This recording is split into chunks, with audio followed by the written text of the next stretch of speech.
All right, when we left off, we had just talked about the 10th Amendment. Remember, our general story here has been the federal government increasing in power relative to the state governments. And the 10th Amendment is often that thing we think about as the protector of the rights of states, or what preserves their powers under the new Constitution. But remember, because of contradictory Supreme Court rulings over time, it is not clear just what reserved powers the states truly have.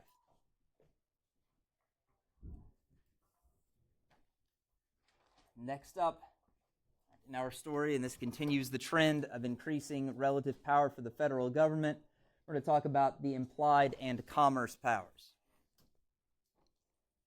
We'll start with implied powers, partly because these are the standard things you learn in any high school government class. And it might make sense for us to start with the Constitution, but we're actually going to start with Supreme Court case you need to know, McCulloch versus Maryland, which is made in the Marshall Court in 1819. I'm not going to test you over the court eras. The court eras are known for their chief justices, or named according to their chief justices, but for some of you who might be going on to law school, it's never too soon to start thinking about these kinds of things, and so I will try to always remember to include that in the information. For now, what we need to know about this case is that it stated that federal law and the federal government are supreme over the states and their own laws. Specifically taken from the opinion, the government of the United States, though limited in its power, is supreme within its sphere of action. So, the federal government can't do anything, but in terms of the things it can do, it is always supreme to the states. In other words, unless a federal action violates the Constitution, it is superior to state law.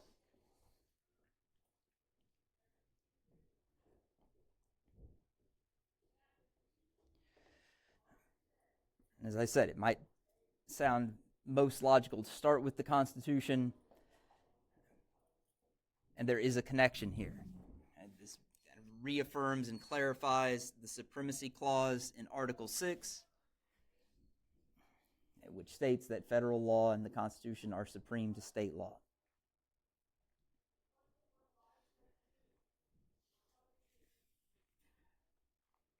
Now, with those powers, with that supremacy to state law, Congress has pretty broad authority to make laws due to the necessary and proper clause. Here are some terms that you kind of will need to link all together in your memory. And necessary and proper clause, also known as the elastic clause, because it allows Congress to stretch its powers beyond the enumerated ones. And those enumerated powers or express powers are the ones that are explicitly listed in Article 1, Section 8. These powers beyond the enumerated ones are known as the implied powers.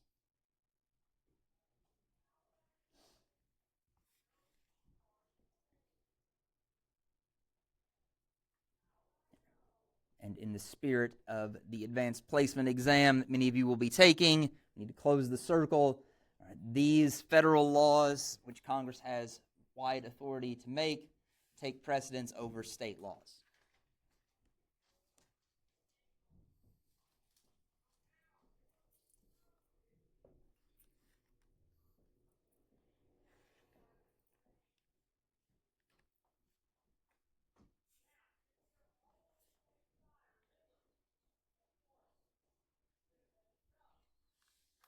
As you can think of the first thing as making the federal government supreme within its sphere of action, and then the necessary and proper clause broadening that sphere of action beyond the enumerated powers.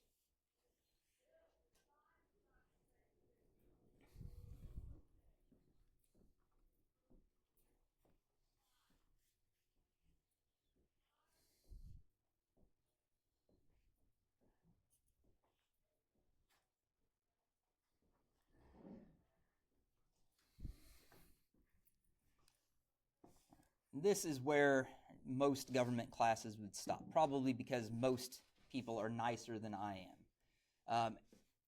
And this next one is not all that fun to learn about. It sounds even more boring than the implied powers, but it is commerce power. Part of the reason that I teach this, all joking about not being nice aside, is that the commerce power is kind of a sleeper in the sense that it does seem like a boring, unobtrusive power. It's one of the many that's listed in Article 1, Section 8. And the reasons behind it are pretty straightforward for us at this point. Under the Articles of Confederation, the states were tearing the Union apart with their trade wars, and so we want to give this new, stronger national government the power to regulate their commerce and to prevent that kind of conflict between the states.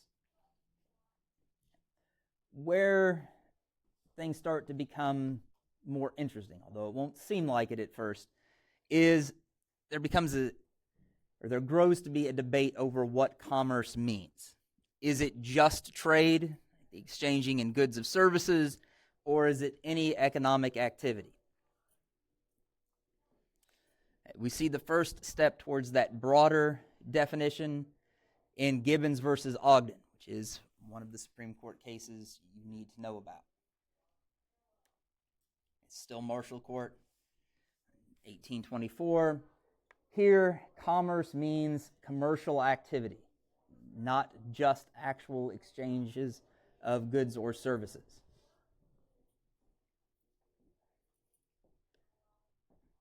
And with that definition, Congress can regulate commercial activities except commercial activities that meet the following two standards.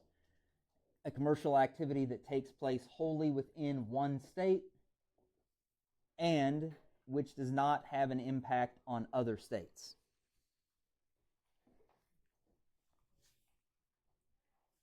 If it meets those two standards, Congress does not have the authority to regulate it.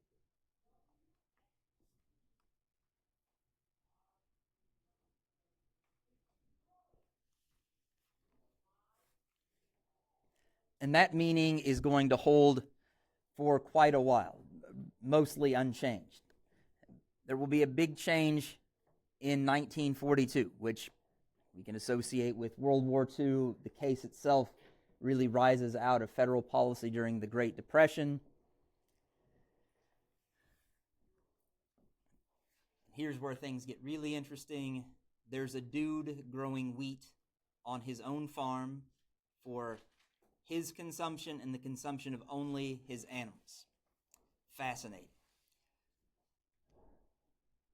No, but unfortunately for him, he is trying to do this very boring thing in an era where the federal government is trying to reduce supply of agricultural commodities to raise their prices. And as part of that, they say how much wheat a farmer can grow.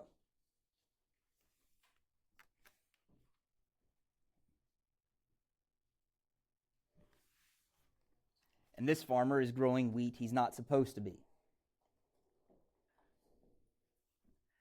But he's doing it only on his own farm, which is totally within one state. He is intentionally not involving himself in interstate trade. But the federal government still tries to stop it. And this case goes all the way to the Supreme Court. And the Supreme Court comes back with a greatly expanded definition of commerce.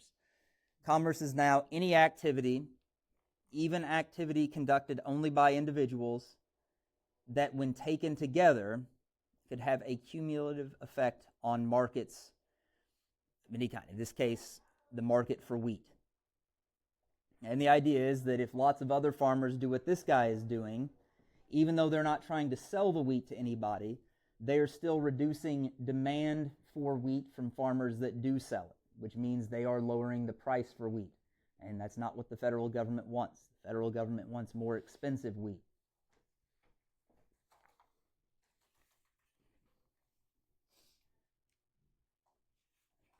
And this has been used by Congress kind of take for themselves much, much wider latitude to legislate.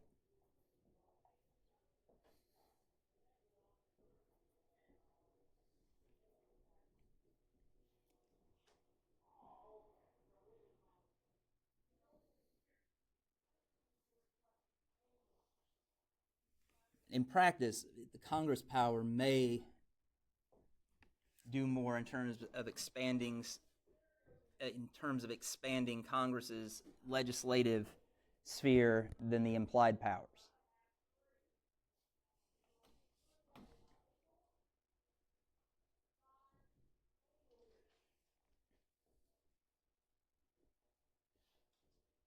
Now, picking up from that and just trying to keep your bullet points here a little bit organized.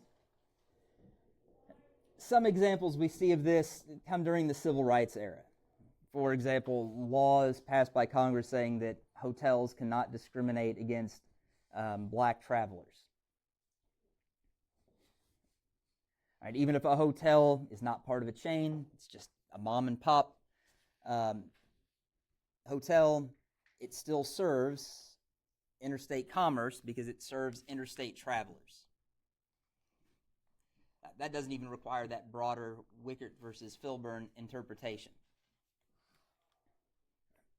And we also see it more recently in terms of wedding photographers and bakers who don't want to provide services for the weddings of same-sex couples.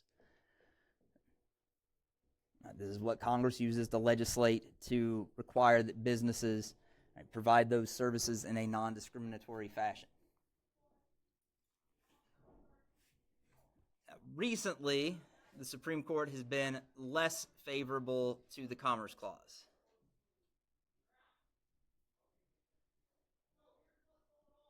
Nope, still doesn't want to let me drag it today. All right.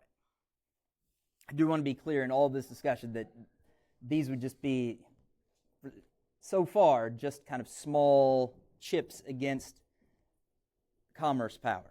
None of this has been a major rollback, and Congress has still sweeping powers to legislate under Commerce Clause authority. But one case that does chip away at it, and this is a required AP exam case, is United States versus Lopez. This case results in the striking down of the Gun-Free School Zones Act, which was a law passed by Congress that said you couldn't have a gun within 100 yards of a school. Now, that might seem like something that would be challenged under the Second Amendment, and it might have been if it had gotten to that point. You can certainly imagine if some of these houses right across from Central, if all of a sudden they are told that they can't have firearms because they're within 100 yards of a school, that could cause issues. But in this case, a ban on firearms near schools was decided by the Supreme Court to have no tie to commerce. That was how the government had defended the law, and the justices said there is no connection to commerce.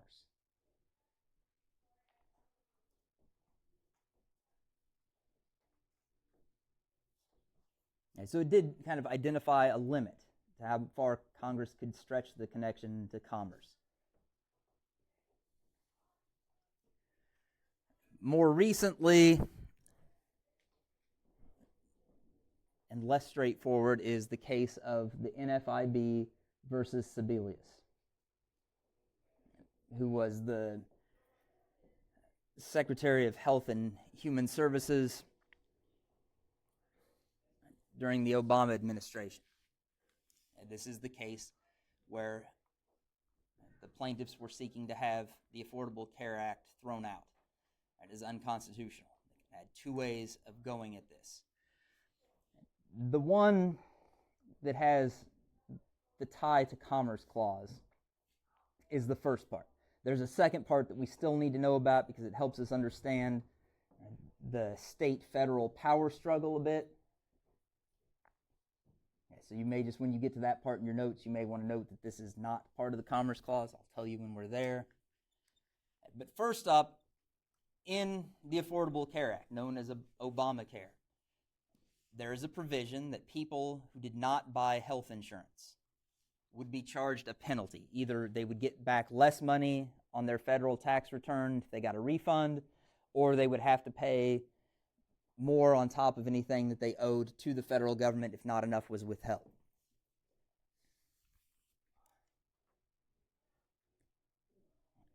And the plaintiff said, you can't force people to buy something under the Commerce Clause. Now, clearly, Wickard versus Filburn says you can tell people to stop doing something, but forcing people to buy a product is different. In the end, 4 of the 9 justices said, no, Congress can do this, it's justified under the Commerce Clause. The 5th vote to uphold the penalty was not based on Commerce Clause justification. And Chief Justice John Roberts said, no, this is not justifiable under Commerce Clause, but because Congress does have the power to tax, the penalty, which can be interpreted as a tax, can stay. And this is important because it means only a minority would have upheld the law under the Commerce Clause. It is upheld, but that's because John Roberts acted as the swing vote on the court.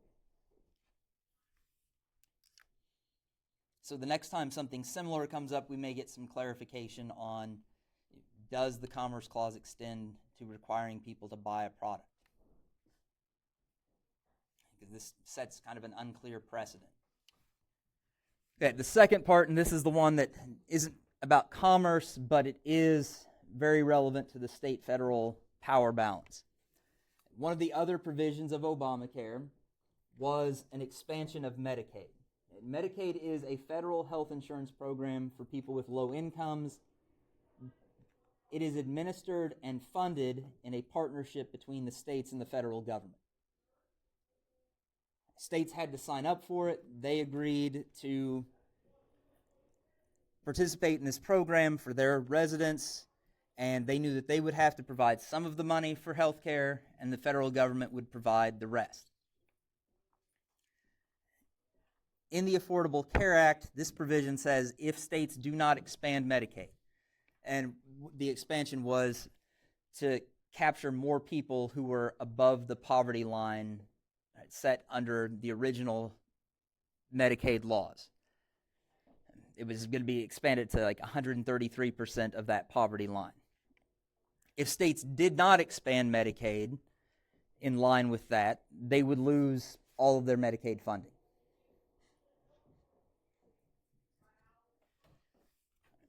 This was declared unconstitutional coercion of the states.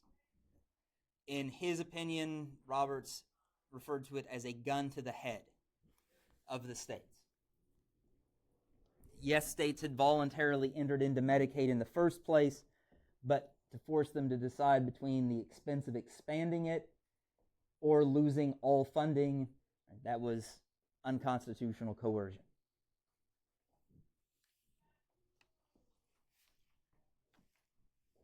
That connection of funding to what the federal government wanted states to do is going to be really relevant as we start looking at grants in just a couple of slides.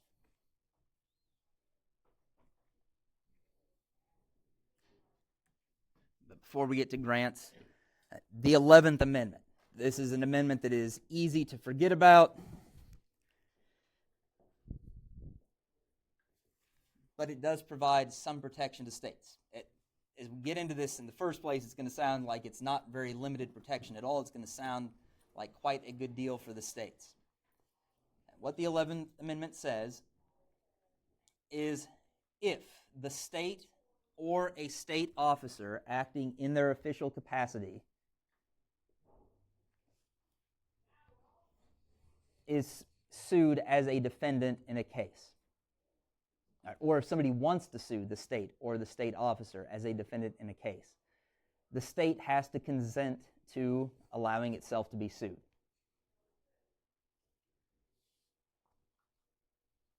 As you can't sue a state or a state official acting officially unless the state consents to be sued. And this applies to hearings in federal as well as state courts, and also in adjudicating bodies within federal agencies.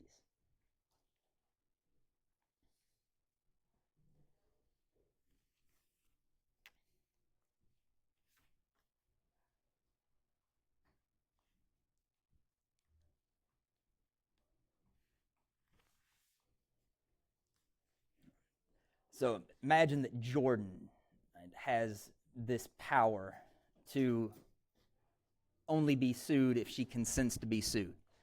And out there in the school parking lot decides that she's going to start running into Noah's car, Ambrielle's, Chandler's, Brooklyn's. I mean, just runs wild. Right? And all of you would love to sue Jordan for the damages to your cars. But Jordan can only be sued if she says, yeah, you can sue me. Seems highly unlikely that Jordan is going to be like, yeah, okay, guys, you can sue me and sue me for the damages to your cars. That's kind of what it sounds like states have. And in a lot of areas, that is what states have. They have to consent to be sued. But there are important exceptions.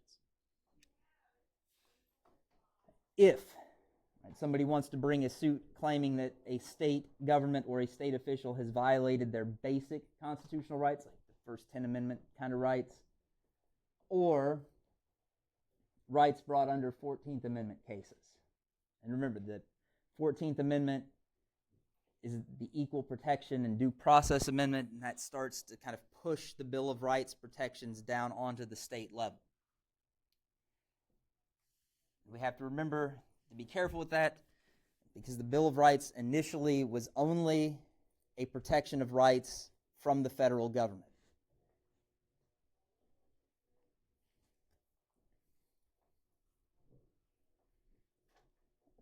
And because of Article 1, Section 8, there are also exceptions for cases relating to bankruptcy. And that also comes out of the problems under the Articles of Confederation with debtors versus creditors, and debtors being the majority, having too much influence, at least as the framers saw it, over state governments. So Article 1, Section 8 limits states' ability to interfere in bankruptcy cases.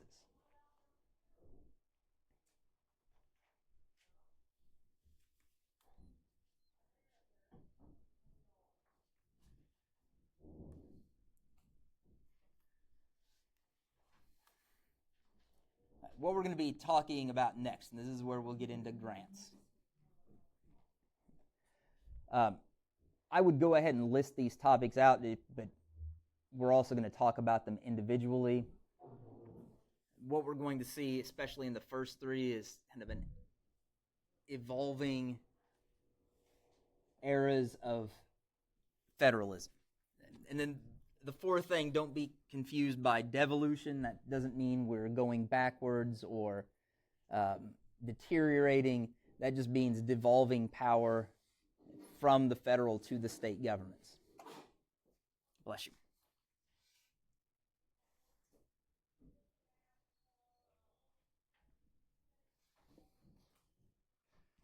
Okay, to begin with,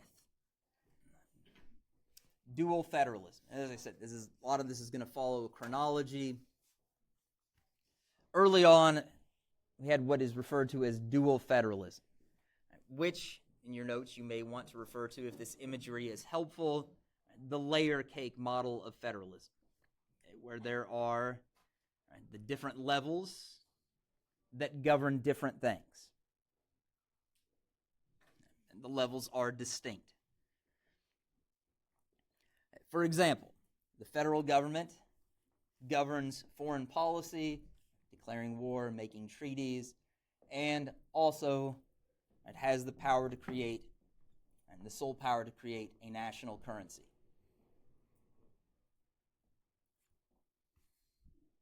States don't do those things. States governing involves things like schools and policing. And in practice, the federal government and the states are supreme within their different spheres. In the case of the states, because the federal government leaves them to do those things.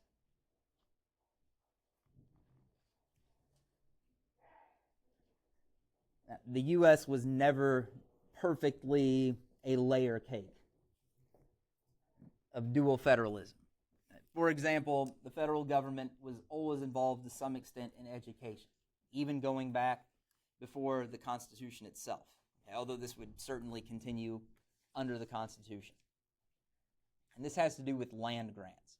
Now, this is starting out, this example is the Northwest Territory, what would become the states of, for example, Ohio and Indiana. And the government would grant lands to the territories or the state governments, and those lands were to be used to build institutions of higher education, universities, colleges. Some of the land had to be used for that purpose. Some of it could be sold to fund the creation of those institutions. But the government was definitely inserting itself into enticing states to create institutions of higher education. And that continues. The University of Missouri, for example, got its start as a land grant college.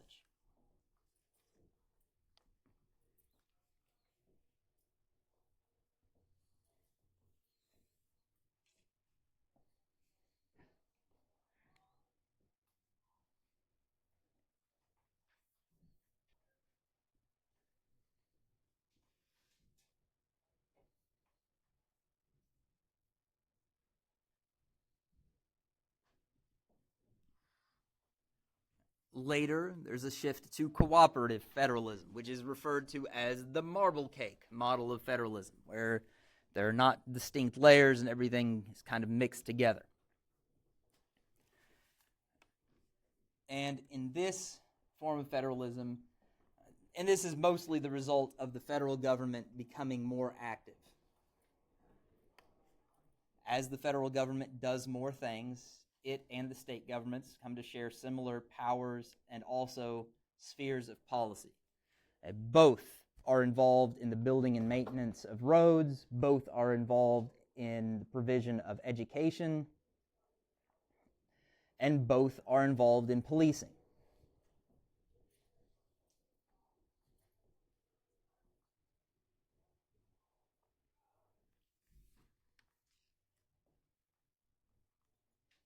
And this works through a system of cost sharing, and a good example of this is roads, the interstate highway system.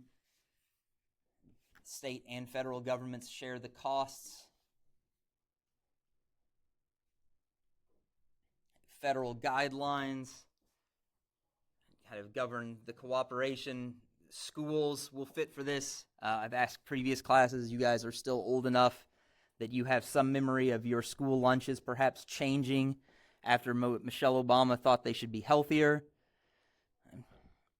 How many of you remember that thing kind of happened? It's not a political statement to raise your hands. When I first came to the district and started teaching this and talked about it, I didn't even mention it. Students just like spontaneously would have outbursts of Michelle Obama ruined my lunches. And I was just like, what are we talking about? It took me a second because obviously I was way out of K-12 by the time there was a President Obama. But federal guidelines do shape what goes in school lunches. And also through state administration. For example, states still administer the schools. Ultimately, they decide what goes into that school lunch, and they find different ways of conforming to federal guidelines.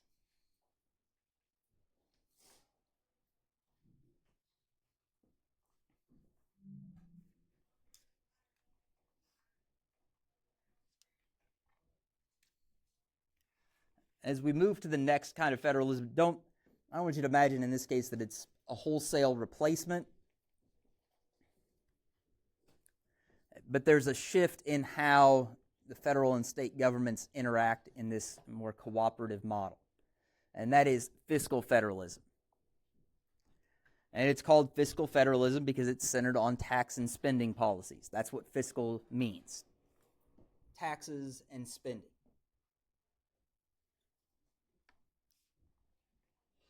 Which means we're going to be talking about grants. Grants are not exciting. I wouldn't pretend to you otherwise. It's just dishonest, okay, but we do have to talk about them. Now, the most basic level, grants are just money from the federal government that goes to state and local governments.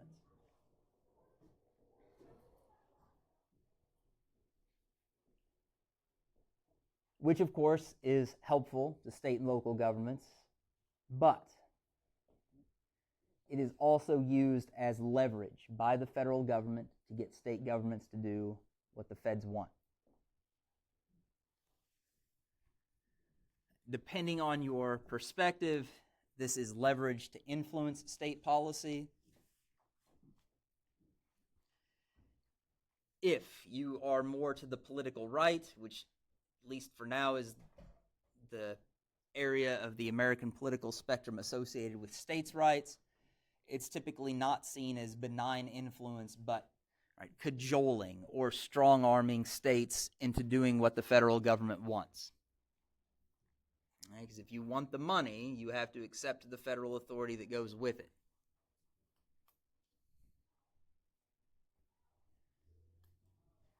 And what we're going to be looking at, starting with the next slide, is several types of grants that fall into two main categories.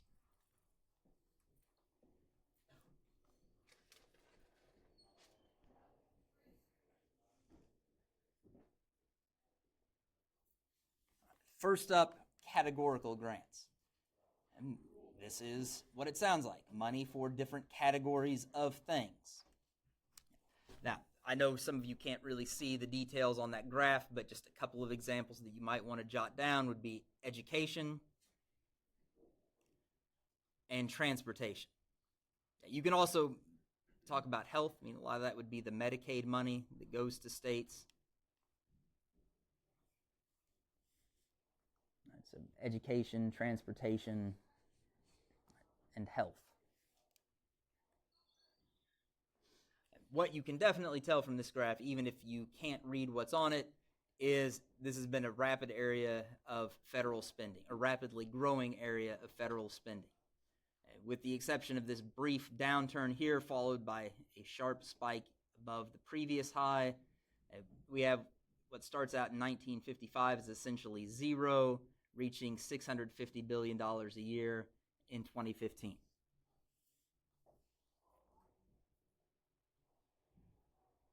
So there's a lot of money flowing out of the federal government to the state and local governments. And that money comes with strings attached. You can expect to see in grants non-discrimination clauses. So if states get money for roads, they can't discriminate, say, against construction firms that are owned by non-whites, right? Or hiring vendors that are known to discriminate on the basis of, say, race or ethnicity.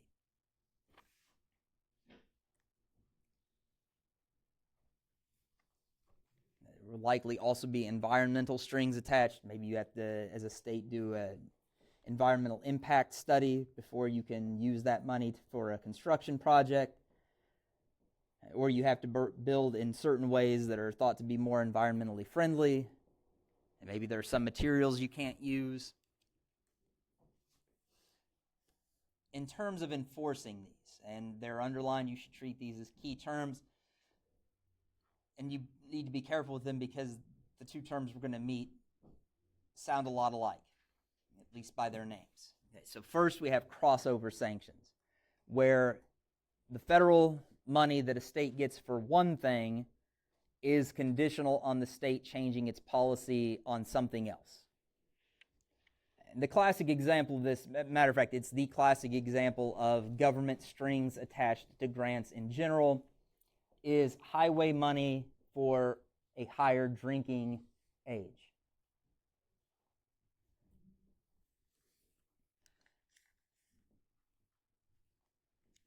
My father-in-law has told stories about how he and his buddies would hop in their car when they were 18, drive across the 36 Highway Bridge into Kansas and go to a bar in Wathena, where at the age of 18 they could drink 3.2 beer. And 3.2 beer just means 3.2% alcohol by volume, which is still sold. If you want to buy beer in a Kansas grocery store, that is the only kind you can get. I'm not telling you that story to encourage drinking. I was just always amused when I was living in Lawrence by the frat boys running in and buying that stuff up by the case, and always wondering if they knew they were getting the small beer. To change policies like Kansas's, the federal government said, if you want to continue to receive federal dollars for highway construction and maintenance, you have to raise your drinking age to 21, which is why now all states have a minimum drinking age of 21.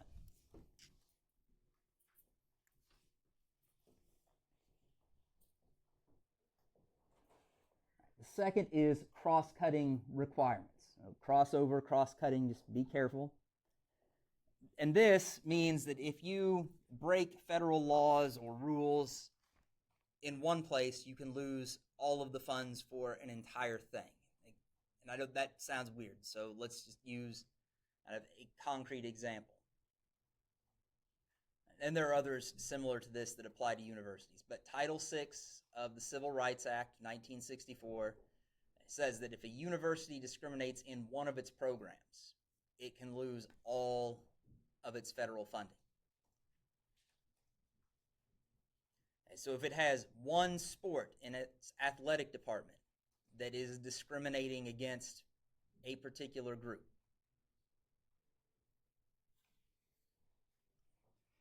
then that university can lose all of its federal funding. So a discriminatory decision made in the athletics department could cost the engineering department, the social work department, to lose their federal funding too. And this is why universities are very careful to ensure that they are not in violation of the 1964 Civil Rights Act.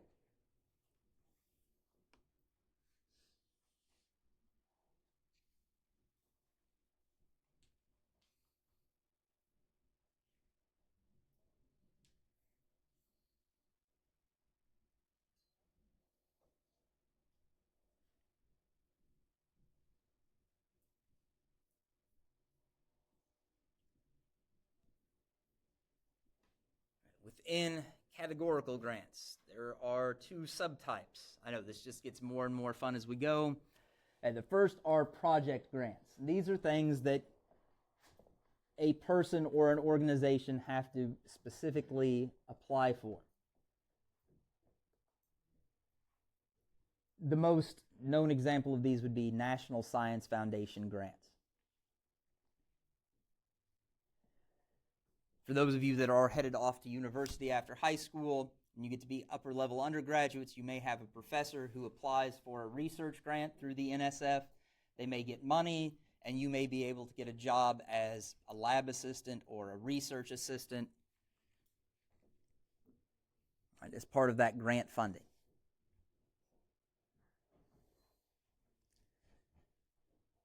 The second type are formula grants. And these you do not have to apply for. They're also not going to be the kinds of things that are given to individual researchers like an NSF grant. Formula grants are doled out essentially automatically to any state or community that meets a certain demographic criteria. For example, a state that has a large percentage of its population that is rural may receive more federal money for expanding internet access. That's why if you go outside of St. Joseph, up in Savannah, they have the electric co-op that also runs United Fiber, and using federal money through this type of grant are running fiber internet all the way out into the sticks to increase rural internet access.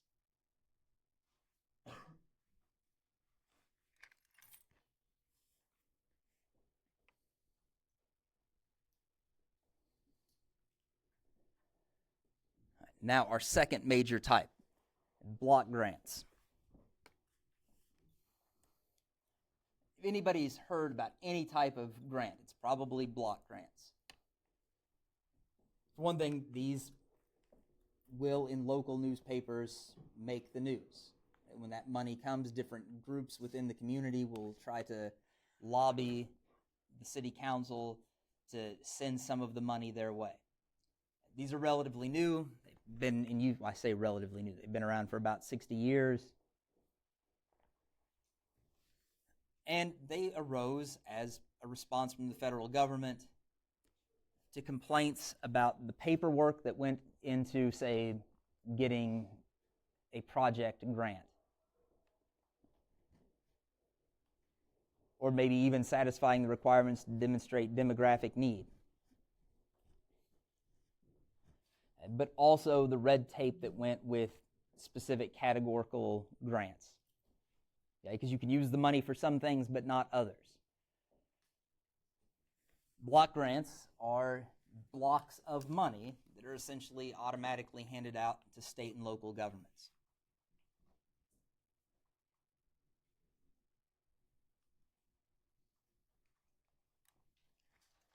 To get these blocks of money, most states and many of larger local governments, like for major metropolitan areas, hire lobbyists to go advocate that their state or city gets money.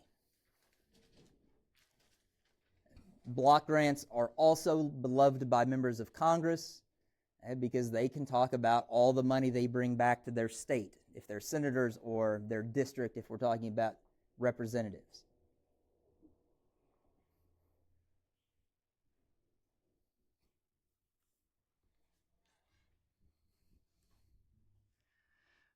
And what this leads to is something called universalism, which doesn't sound bad. Everybody gets money.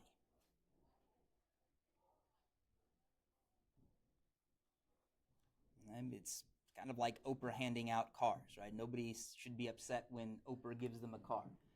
The problem is this, right? Everybody gets the money even if they don't really need it.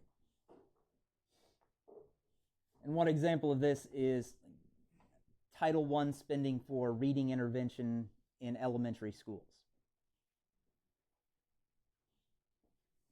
There are lots of school districts that have a sufficient base of tax revenue that they can fund their own reading intervention programs. Meanwhile, there are struggling rural or urban schools that could really use that money and really need that money for reading intervention. But instead of it being targeted where it's needed most, everybody gets it. So it can be an inefficient way of spreading the money around.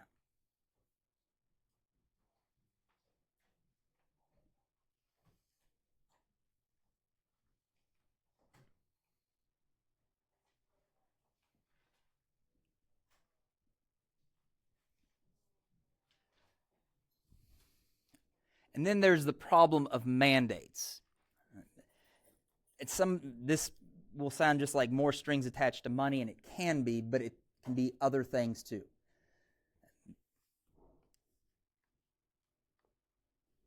There are federal policies that may require states to be involved, or well, actually, states to carry out the implementation of the policy. And that means state money.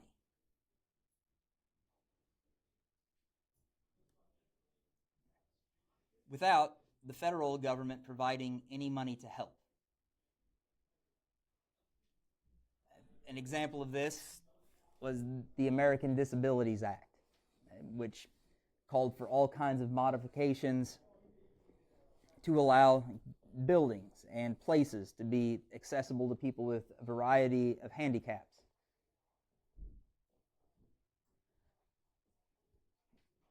And so states were supposed to do it without federal money. This became what are known as unfunded mandates. And sometimes, even when the federal government does provide money, it may not cover all of the policy costs. And that's the message of this political cartoon. Examples here would be Medicaid, which even for states that don't expand Medicaid, they still share a lot of costs with implementing that program in their own states. The same with No Child Left Behind. And that's where, again, this political cartoon would be, well, Dearborn Schools, it's talking about the costs of implementing No Child Left Behind.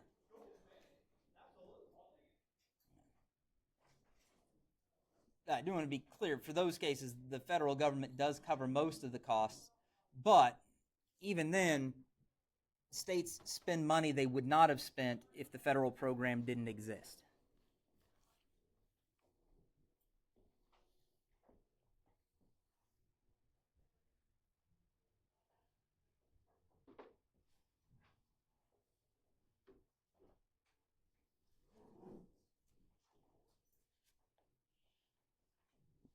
And as a result, states that are strapped for cash may turn down federal money they need in order to avoid the mandates.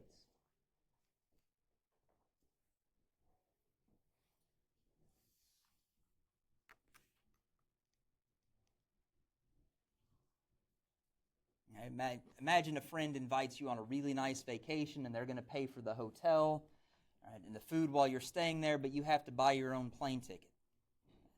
And it would be really awesome to get to go where they are and enjoy free accommodations and food, but you can't afford the plane ticket. So you end up turning down the really nice vacation because you can't afford the plane ticket. It's a similar kind of story with these federal programs. We also need to understand that not all of these mandates are a result of federal legislation. Court rulings, too, can do this. For example, court rulings that require better conditions for prisoners through new or larger prisons. There are federal prisons, but state prisons are a huge part of incarceration in this country. And often a big area of state expense. All right, of course, that is where we will stop.